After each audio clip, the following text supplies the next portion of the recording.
Rusia kembali melancarkan serangan rudalnya ke wilayah Ukraina. Kali ini rudal Rusia menghujani pembangkit listrik tenaga air atau PLTA di sejumlah kota di Ukraina pada Senin 31 Oktober. Akibatnya terjadi pemadaman listrik dan air.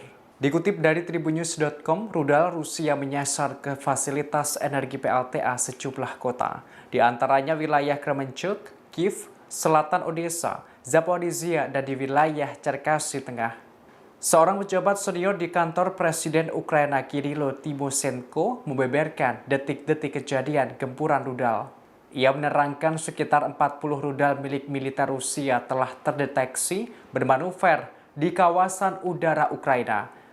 Sebelum akhirnya meledak di sekitar fasilitas energi, semua sirene peringatan di semua wilayah lantas dibunyikan termasuk ibu kota Ukraina, Kiev.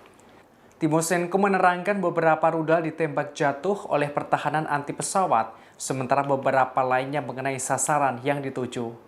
Sementara itu, salah satu media menyebutkan imbas dari amukan Rusia tersebut, ada 350.000 unit apartemen di Ukraina mengalami pemadaman listrik dan air.